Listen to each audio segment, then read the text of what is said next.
going to invite is Meenu. Meenu is a very familiar person in the Bangalore landscape. He's a global head of corporate social responsibility at Mphasis, which is now an HP company.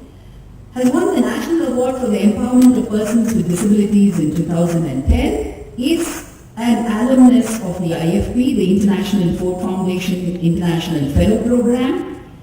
He's a guest faculty in numerous places, but more interestingly, I think those of us who've been associated with Meenu know her for the way and the manner in which she champions inclusivity and diversity and corporate responsibility activities in the corporate community. Wonderful to have you, Meenu, on this panel. Good morning, everyone. I would like to thank Fourth Wave Foundation team for organizing this event. Thank you so much. Today is the culmination, and from the bottom of my heart, I can say that I'm so thrilled to see this. Vasanthi talked about conversations.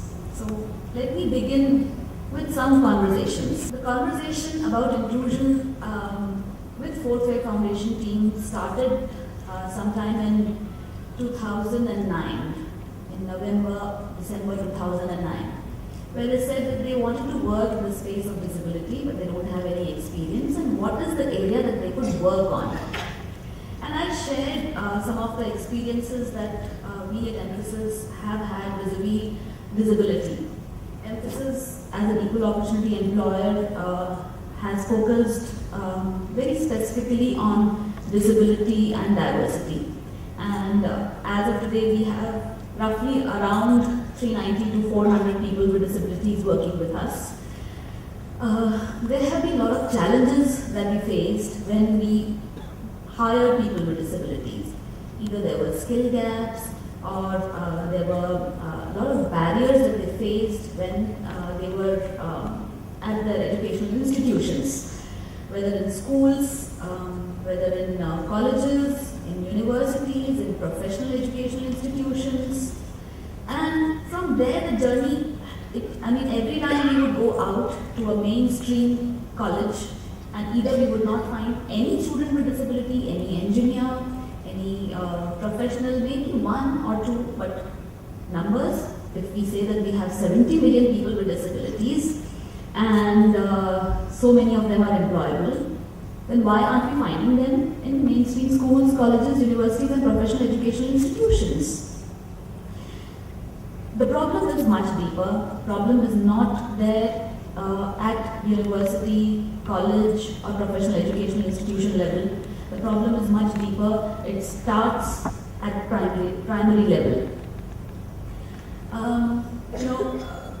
And from there, the thought of making that difference through Mphasis CSR started, and I said, Diana, why don't you work on something which would create that difference, which would make inclusion a reality. If not India, then at least let Karnataka be the role model.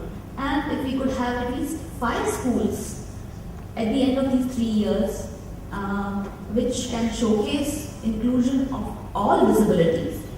We have seen people with reduced mobility, or people who have mobility impairment, being part of regular schools, but not people with visual disability, not people with hearing impairment. They continue to remain in segregated, exclusive, special schools. From there, that spark started, and which went on to become Nanadu Shale. Of course, I will not talk more about Nanadu Shale, but more about terminologies. Madam Salati talked about differently abled, and persons with disabilities. Terminologies, do you think are important? Yes. They make a difference, right? Do you think terminologies have a cultural context to them? Suppose you all did some awareness at Brigade Road, right? There is parking reserved at Brigade Road. All of you are aware of it? For people with disabilities? You go and tell the parking guy that I am a disabled person, would he understand? No? Yes? He would not. If you go and tell him that I'm differently able, would he understand? Perhaps not. Yes. No, but even if you get it removed, because I have tried it and I have been able to park there, and when I say I'm disabled, they don't understand. And I say differently able, they don't understand. When I shout I'm handicapped, they understand. If I say it in Kannada, sorry, my Kannada is bad, they understand. So terminologies have a cultural context. Sometimes there is nothing wrong about using the term handicapped or whatever is understood by the local culture.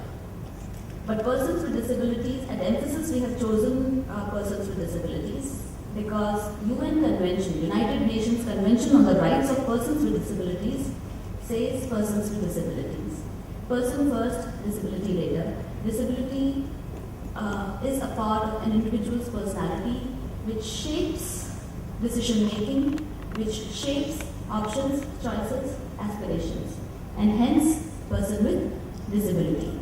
UN Convention was drafted by people with disabilities from 190 countries of the world, including people with disabilities from India. So it's a legal term that we use.